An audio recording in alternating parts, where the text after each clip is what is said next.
नमस्कार। श्रद्धा मदन वाकर की नृशंस हत्या ने पूरे देश की सामूहिक चेतना को झकझोरा है। यह ऐसी विभत्स घटना है जिसकी जितनी निंदा की जाए उतना कम है। और इस घटना को अंजाम देने वाला जो अपराधी है, जो हत्यारा है, आफताब, उसको कठोर से कठोर सजा मिले, ये आज समय की जरूरत है। लेकिन इस घटना को जिस तरह से देखा जा रहा है, इस घटना की जैसी व्याख्या हो रही है और टेलीविजन चैनल पिछले 24 घंटे से इसका जिस तरह से माहौल बनाए हुए हैं, उसमें कई जरूरी चीज़ों की अनदेखी हो जा रही है, कई जरूरी चीज़ें छूट जा रही हैं। जो कोई भी बहस जो आज हो रही है वह इस घटना की बुनियाद में, इस घटना की जड़ में जाने की कोशिश करता नहीं दिख रहा है। एक पॉलिटिकल नैरेटिव बनाने की कोशिश हो रही है जो इस देश में पिछले कई सालों से चल रही है। लव जिहाद, इसको सिंपल शब्दों में लव जिहाद कह के और इस पर बहस हो रही है, इसके पक्ष में या विपक्ष में। दूसरा जो एक सवाल उठाया जा रहा है वो ये है कि वोक पीपल मतलब जो लोग जागरूक हैं, सजग हैं, जो लोग पढ़ लिख करके समझदार हो गए हैं, उनको लेकर के, उनके प्रति एक आलोचना का भाव है। उनको लेकर के उस तरह की सोच की लड़कियों को इस तरह की घटना के लिए या इस घटना के लिए जिम्मेदार ठहराया जा रहा है।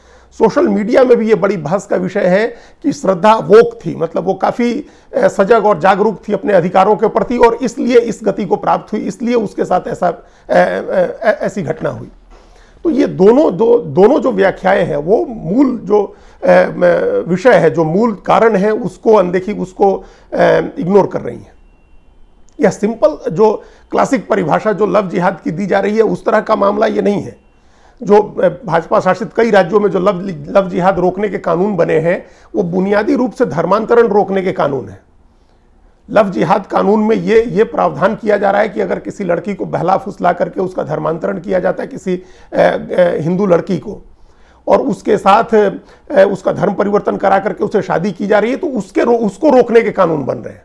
लव जिहाद की जो परिभाषा दी जा रही है वो इसी से जुड़ी है कि दूसरे धर्म की लड़की को बहलाना फुसलाना, उसे शादी करना, उससे बच्चे पैदा करना, ये कहा जा रहा है। लेकिन यहाँ वो मामला नहीं है। यहाँ लड़का और लड़की भले अलग अलग धर्मों के थे लेकिन दोनों अपनी सहमति से लिव इन रिलेशन में रह रहे थे।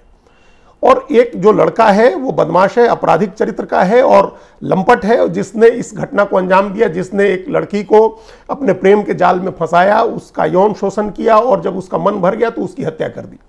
ये सिंपल आपराधिक घटना है और उस अपराध करने के बाद जो उसने किया वो एक विभत्स घटना है जो किसी भी सभ्य और पढ़े लिखे व्यक्ति से जिसकी कतई अपेक्षा नहीं की जा सकती है कि जिसके साथ वो प्रेम कर रहा है या प्रेम का नाटक भी कर रहा है, जिसके साथ वो 3 साल से है, उसकी हत्या कर दे और हत्या के बाद एकदम सोच समझ के ठंडे दिमाग से उसके 100 को 35 टुकड़ों में काटे, फ्रिज ले आकर के उसमें उसका शरीर स्टोर करे और टुकड़ों में काट करके और जंगल में फेंके। ये बहुत विभत्स घटना है। तो ये आपराधिक घटना है जिसका एक अलग नृशंस रूप है, विभत्स रूप है। इसको सिंपल लव जिहाद का भी पहलू इसमें हो सकता है। वो पुलिस जब जांच करेगी, लड़की के पिता ने भी कहा है, जो श्रद्धा के पिता ने भी कहा है, तो उस लव जिहाद के पहलू से जांच होगी। हो सकता है कि वो भी एक पहलू हो, लेकिन वो मुख्य बिंदु नहीं है। इस मामले का मुख्य पहलू वो नहीं है। इस घटना से के जो पहलू हैं या इनसे जो सबक मिलता है वो, उसमें पहला तो ये है कि भारत, ये जो लिव इन रिलेशनशिप की अवधारणा है जो पश्चिमी देशों से एज इट इज ले ली गई है, उसके लिए अभी देश तैयार नहीं है। चाहे कितनी भी पढ़ी लिखी और आधुनिक युवती हो इस देश की, वो इसके लिए तैयार नहीं है। अपने आधुनिकता की होड़ में, आधुनिकता की अंधी होड़ में भले एक समय आए जब वो ये कहे कि वो आज़ाद है और वो खुद मुख्तार है और बहुत आज़ाद ख्याल है और वो किसी भी व्यक्ति के साथ, जो किसी भी धर्म का हो सकता है, किसी भी जाति का हो सकता है, उसके साथ लिव इन में रहना चाहती है। लेकिन एक निश्चित समय के बाद उसके सामने फिर वो विवाह नाम की जो संस्था है भारत की, जो सदियों पुरानी संस्था है, सहस्त्राब्दियों पुरानी संस्था है, जिसमें मर्द और स्त्री दोनों अपना भावनात्मक सुरक्षा खोजते हैं, अपनी आर्थिक सुरक्षा खोजते हैं, अपनी सामाजिक सुरक्षा खोजते हैं, उसकी तरफ जाने की इच्छा होती है। श्रद्धा के साथ भी वही हुआ। श्रद्धा जब 25 साल की थी तो उसने 2 टूक अपने पिता की आंखों में आंखें डालकर कहा था कि वो अब 25 साल की है और वो अपने बारे में फैसला करने के लिए स्वतंत्र है। उसने अपने पिता को यह भी कहा कि वो आफताब, जो उसका दोस्त है, आफताब अमीन पूना वाला, वो दूसरे धर्म का है, वो मुस्लिम है, इसलिए ये दोनों इंटर रिलीजन मैरिज नहीं करेंगे, अंतर धार्मिक शादी नहीं करेंगे, इसलिए लिव इन रिलेशनशिप में रहेंगे। उसने ऐसा शो किया, ऐसा दिखाया जैसे वो बहुत सोच समझ के और अपना भविष्य देख करके इस रिश्ते में रहने को तैयार हुई है। और इसके लिए वो अपना घर छोड़ करके, अपना परिवार छोड़ करके, अपना पूरा परिवेश छोड़ करके मुंबई से दिल्ली आ गई रहने। लेकिन एक निश्चित समय के बाद उसको लगा कि विवाह नाम की संस्था से जुड़ना चाहिए, विवाह के बंधन में बंधना चाहिए। और जब उसने इसका दबाव बनाना शुरू किया तो आफताब, जिसकी कतई मंशा नहीं थी शादी करने की, जो सिंपल लिव इन रिलेशनशिप में रह रहा था और इस उम्मीद में कि एक न एक दिन ये खत्म हो जाएगा, उसके ऊपर जब दबाव पड़ा तो उसने हत्या कर दी श्रद्धा की, और उसके बाद उसके शव को टुकड़ों में काटा और जंगल में फेंक दिया। तो ये जो विवाह की तरफ बढ़ने का है, ये एक तरह का द्वंद्व है। अभी एक तरह का इसको कह सकते हैं कि संक्रमण का दौर है। एक द्वंद्व है कि हम आधुनिकता की, इस लिव इन रिलेशनशिप की आधुनिक अवधारणा को स्वीकार कर लें पूरी तरह से, या फिर दूसरी तरफ ये उसका द्वंद्व है कि विवाह नाम की संस्था को में बंधे रहें। अमेरिका या दूसरे पश्चिमी देशों में लिव इन रिलेशनशिप को बहुत सहज माना जाता है और इसके लिए परिवार भी सहमत होते हैं। ऐसा नहीं है कि कोई लड़की या लड़का लिव इन रिलेशनशिप में रहने गया तो परिवार के साथ उसका संबंध खत्म हो गया। परिवार इन रिश्तों को स्वीकार करता है। वहां स्त्री पुरुष की बराबरी की अवधारणा भारत के मुकाबले ज्यादा मजबूत है, वास्तविक है। वहां महिलाएं भी आर्थिक रूप से भी स्वतंत्र हैं, भावनात्मक रूप से भी वो स्वतंत्र हैं, उनका परिवार उनके साथ जुड़ा रहता है, तब वो लिव इन रिलेशनशिप में जाती हैं। तो ये जो पहला जो पहलू है इस घटना का, जिसे सबक लेने की जरूरत है, वो ये है कि ये संक्रमण का काल है। और संक्रमण के इस दौर में इस तरह की घटनाएं, अगर इस तरह की घटनाओं की पुनरावृत्ति रोकनी है तो इस तरह के जो लिव इन रिलेशनशिप या इस तरह की जो अवधारणाएं हैं, शॉर्ट टर्म लव या शॉर्ट टर्म स्टे, जो इस तरह की जो अवधारणाएं हैं, इनके बारे में बहुत सोच समझ के आगे बढ़ना होगा। दूसरा पहलू इसी से जुड़ा हुआ है और वो ये है कि भारत में तमाम आधुनिकता के बावजूद और तमाम सोशल मीडिया और मीडिया के बावजूद स्त्री को अभी भी वस्तु समझने और उसे घर की इज्जत मानने का चलन समाप्त नहीं हुआ है। ये एक तरह से ऑनर किलिंग का ही रूप है जो इस तरह की घटनाएं हो रही हैं। ऑनर किलिंग होती है कि लड़की अगर किसी दूसरी जाति में शादी कर लेती है या दूसरे धर्म के व्यक्ति से शादी कर लेती है, उससे दोस्ती कर लेती है, तो इससे घर की इज्जत चली जाती है, परिवार की इज्जत चली जाती है। इस सोच में लोग अपने बच्चों के साथ नाता तोड़ लेते हैं। यह श्रद्धा मदन वाकर के मामले में भी यही हुआ है। जब उसने अपने पिता को और अपनी मां को यह बात समझाई और उसने कहा कि वो एक दूसरे धर्म के युवक के साथ रहना चाहती है, तो वो लोग ऐसे नाराज हुए जिससे संबंध विच्छेद हो गया। लड़की ने, श्रद्धा ने संबंध तोड़ दिया तो उसके माता पिता ने भी संबंध तोड़ दिया। आज अगर उसके पिता ये कह रहे हैं कि श्रद्धा संपर्क में रही होती तो उसकी मौत नहीं होती, तो क्या यह सवाल उनसे नहीं पूछा जा सकता है कि अगर आप भी संपर्क में होते तो ऐसी घटना नहीं होती? आखिर वो आपकी बेटी है और आपने उसको ऐसा अपनी इज्जत का और प्रतिष्ठा का मामला बना दिया कि आपने, बेटी ने संबंध तोड़ा तो आपने भी पूरी तरह से संबंध तोड़ दिया। और कोई संबंध, आप सोचिए कि संबंधों में, निजी संबंधों में, और माँ बेटे और माँ बेटी के संबंधों में कैसे ऐसी दूरी आ सकती है कि बेटी अपने किसी दोस्त के जरिए अपने पिता के संपर्क में रहे, और कई दिनों तक जब दोस्त से संपर्क नहीं हुआ तब पिता को पता चला कि बेटी संपर्क नहीं कर रही है। ये कैसा समाज हम बना रहे हैं कि पिता इस तरीके से अपनी बेटी की सलामती देखेगा कि वो इंस्टाग्राम पर और फेसबुक पर अपने पोस्ट अपडेट कर रही है कि नहीं, और कई दिनों तक इंस्टाग्राम पर वो नहीं आई तो पिता को लगा कि कुछ गड़बड़ी है। ये कैसा समाज बन रहा है? तो इस बारे में सोचने की जरूरत है। स्त्री जो अगर हम अमेरिका से इस तरह की अवधारणा ले रहे हैं या पश्चिम देशों से इस तरह की अवधारणा हम ले रहे हैं लिव इन रिलेशनशिप की, तो उनके साथ उस तरह का खुलापन भी लाना चाहिए। जब सोच में यह खुलापन आए कि ठीक है, बेटी चाहे जो कर रही है वो, उसके साथ हम संबंध रखेंगे, उससे हमारा संपर्क रहेगा, मिलना जुलना भी होगा, तो तब फिर इस तरह की घटनाएं नहीं होंगी।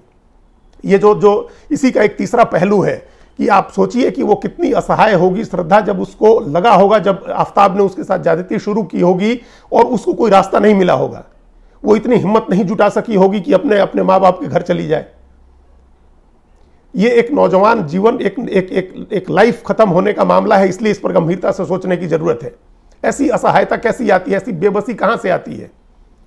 वो माता पिता के व्यवहार से भी आती है कि परिवार ने किस तरह के संस्कार अपने बच्चों को दिए कि ऐसी दूरी हो गई कि वो मुश्किल समय में, अपने संकट के समय में भी वो अपने माता पिता से संपर्क नहीं कर सके, उनके सामने अपना दुख बयान नहीं कर सके, और वो ये दुख अपना दोस्तों के सामने रखे। और ऐसी असहायता की बार बार उस जो अत्याचारी है, जो ज्यादती कर रहा है, उसके पास बार बार लौट करके जाना क्या दिखाता है? तो एक इसका जो सबक है, इन पहलुओं के बाद जो अभी इस घटना से उठे हैं, एक बड़ा सबक यह है कि हर व्यक्ति को या हर परिवार को इससे ये सबक लेना चाहिए है कि जब आप अपने बच्चों को, नौजवान बच्चों को खासतौर से, जब उनकी आज़ादी की बात करते हैं, उनकी स्वतंत्रता की बात करते हैं, तो उससे पहले उनकी एक सामाजिक और पारिवारिक जिम्मेदारी का एहसास भी उनको कराया जाना चाहिए। बिना सामाजिक और पारिवारिक जिम्मेदारी का एहसास कराए अगर जो आज़ादी दी जाती है, वो स्वतंत्रता दी जाती है, वो अंततः उच्च श्रृंखलता में बदल जाती है और उस उच्च श्रृंखलता का नतीजा इस तरह के अंत में होता है। इस बात को ये एक पढ़ी लिखी व्यक्ति, एक महिला युवती जिसने माफ कीजिएगा मुंबई में पढ़ाई की, कॉल सेंटर में नौकरी की और दिल्ली जैसे महानगर में आकर के रह रही थी, राष्ट्रीय राजधानी में, जब वो इस तरह का साहस नहीं जुटा पाती है तो ये भी बड़ा सवाल है कि हमारी क्या शिक्षा व्यवस्था है, हम किस तरह की शिक्षा, आधुनिक शिक्षा दे रहे हैं बच्चों को, जो उनके अंदर इस तरह का साहस, इस तरह का आत्मविश्वास नहीं पैदा कर पा रही है कि वो संकट के समय में या ज्यादती के समय अपना बचाव कर सके, अपना भला बुरा सोच सके, अपनी रक्षा कर सके। तो हमारी चाहे ये आधुनिक शिक्षा की पद्धति हो, शिक्षा की प्रणाली हो, जो लगातार बच्चों को और नौजवानों को अकेला बनाती जा रही है, ऐसी सामाजिक व्यवस्था हो, ऐसी पारिवारिक व्यवस्था जिसमें बच्चे अपना दुख अपने माता पिता को नहीं बता सके, इस तरह की व्यवस्था पर, चाहे वो सामाजिक व्यवस्था हो, पारिवारिक व्यवस्था हो, चाहे वो शैक्षणिक व्यवस्था हो, धिक्कार है ऐसी व्यवस्था पर। इन सब के बारे में सोचने की जरूरत है। सिर्फ अगर आप इस घटना को अगर सिर्फ आप लव जिहाद के पहलू से देखेंगे तो आप कहीं नहीं पहुंचेंगे। फिर इस तरह की घटनाओं की पुनरावृत्ति कतई नहीं रोकी जा सकती है। जो लोग सिर्फ इस नजरिए से इस घटना को देख रहे हैं, उन्हें आज ही का अखबार, आज ही ये खबर, श्रद्धा और आफताब की खबर अखबारों में छपी है और आज ही गाजियाबाद की एक महिला की खबर छपी है जिसने अपने प्रेमी के साथ मिल करके और अपने पति की हत्या करा दी और 4 साल तक इस बात को छिपाए रखी उसने। उसका कितना कोल्ड ब्लडेड मर्डर था कि उसकी हत्या करने के पहले उसकी खाट के नीचे बाल्टी लगा दी गई ताकि उसका खून चारों तरफ न बिखरे और गोली मारकर हत्या की गई और पहले से 7 फीट का गड्ढा खोद के रखा गया था ताकि दफना दिया जाए, किसी को भनक न लगे, बदबू न आए। जो मारा गया व्यक्ति था उसका नाम चंद्रवीर था और जो महिला का प्रेमी था उसका नाम अरुण था। तो ये घटनाएं, इस तरह की ये घटनाएं आपराधिक घटनाएं हैं। इनको धर्म का रंग देना, संप्रदाय का रंग देना, इनको ट्रिवियलाइज करना है। जैसे आप इन घटनाओं को ट्रिवियलाइज करेंगे, आप इस तरह की नौजवान जिंदगी को खत्म होने से नहीं रोक सकेंगे, इस तरह की घटनाओं की पुनरावृत्ति नहीं रोक सकेंगे। इस तरह की घटनाओं की पुनरावृत्ति अगर रोकनी है तो युवतियों को पारिवारिक, ये कहना आज थोड़ा जोखिम का काम है कि आप संस्कार की बात करते हैं। यहां आधुनिकता की इस अंधी होड़ में कोई संस्कार की बात करना नहीं चाहता है। ये संस्कार की बात अगर आप करेंगे तो ये आप एक जोखिम ले रहे हैं, आपको पुरातन पंथी मान लिया जाएगा। लेकिन ये जोखिम उठा करके मैं कहना चाहता हूं कि आधुनिकता की तमाम धारणाओं के बावजूद अगर उनको स्वीकार करना है तो या तो हम पूरी तरह से उनकी तरह आधुनिक हो जाएं, नहीं तो अपने संस्कारों के साथ जुड़े रहें।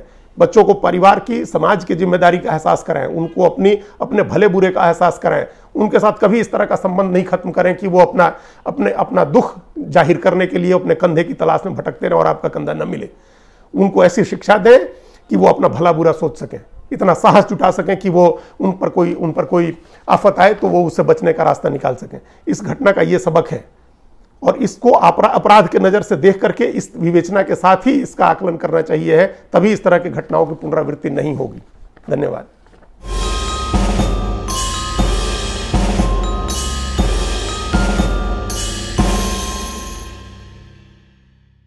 कृपया हमारे चैनल के साथ जुड़िए, लाइक कीजिए, सब्सक्राइब कीजिए, बेल आइकॉन जरूर दबाइए।